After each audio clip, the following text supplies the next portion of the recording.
Now, since I'm a beginner three-gunner, I really just knew the basics of the kind of gear that I would need to compete in a three-gun match. And what I had essentially to start with was a Remington 870. Now, this didn't load 9, but I went out to Cabela's and I had to go out and buy a magazine extension, which gave me 8.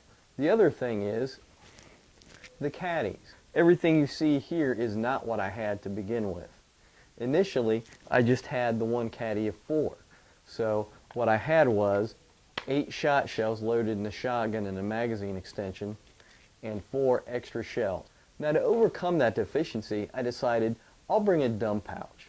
So when I was on the stage, I would get the shotgun out, and then I would load with all 4 that I had.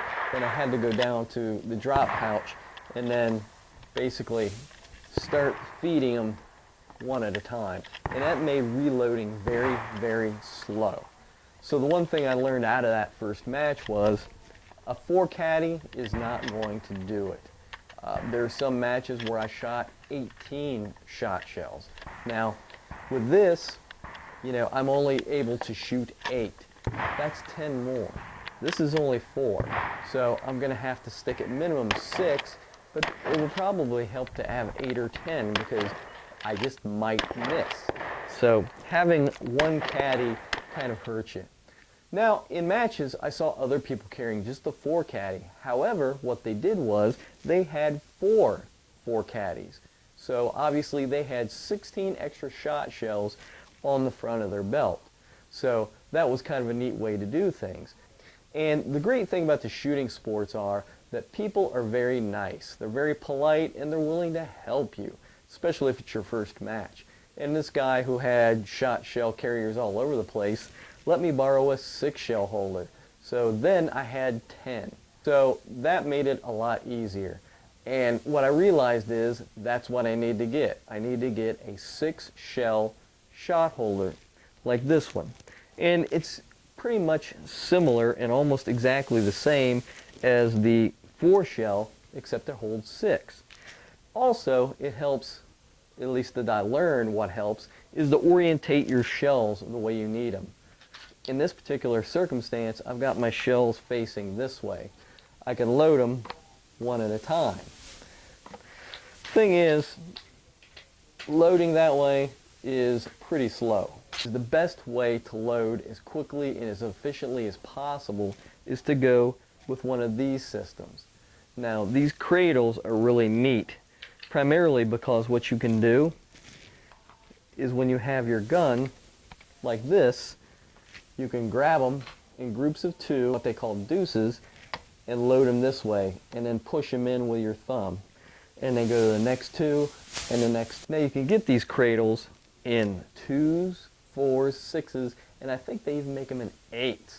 So they come with a wide variety and ability to be able to reload faster. And to be honest, between all of these different methods of carrying rounds, even though this takes up a lot of space, more so than this, I'd honestly rather have the cradle like this so that I can grab them and shove them in the shotgun. So, but as you can see, it's a little bit different setup because it's all spring loaded and it sticks out in front of your rig a lot differently than the shot shells do. And sometimes you may actually bump them or knock them and they will fall out even though they're under spring tension. So now I've got 16 shot shells on me that I didn't have before, and it beats carrying a drop bag to throw, just loose rounds in that bag. Now after a couple of matches I realized the pump gun is great, but it's really slow. These guys with these semi-automatic shotguns are just going boom, boom, boom, boom, boom, boom. And I'm like, that is fast. I mean, you're cutting seconds off of each shot. Not to mention the fact that when they reload, they're reloading so much faster. Now, I know those guys weren't beginners. I was. But they had better equipment. Now, this is the one thing I learned, is that the operating system on a semi-automatic shotgun is so much different than a pump gun. And that was a big power curve. But here's the thing, and here's the significant difference. If I got something jammed up in the action, being able to deal with it with a pump gun is far easier than if I got it jammed up in a semi-automatic shotgun. Do you preload with the exact number of rounds and hope that you get it right? Or do you stage with extra rounds in the shotgun and extra slug round to try to make sure that, well, if I miss one, I've got that alibi round to go and shoot it downrange? Well, I didn't do that. I loaded it with the exact number of rounds I needed. And what I did was I kept one extra slug in my belt on top of my caddy just so I can hand load it. What I shouldn't have tried to do was try to hand load just one single round, particularly when I had at least 6, 7, or even 8 other rounds of birdshot in here. And that was a problem.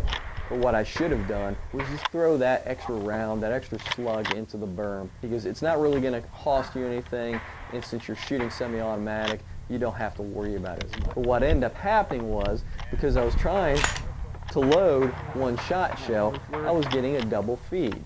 When I got the double feed, then I'm having to deal with a remedial action of pulling out every single round.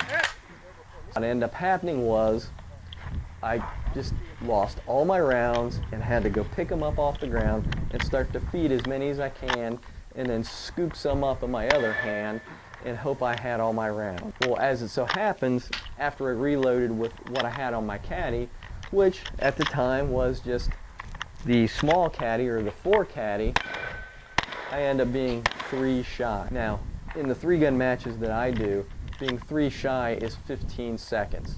So it's a 15-second deduction, whereas just missing one target is 5. So in the long term, I end up screwing myself because I wound up losing 10 more seconds than I would if I just, said screw it and moved on and engaged all the targets. And it's an issue of strategy, knowing your equipment, and being able to go implement that while you're doing the game.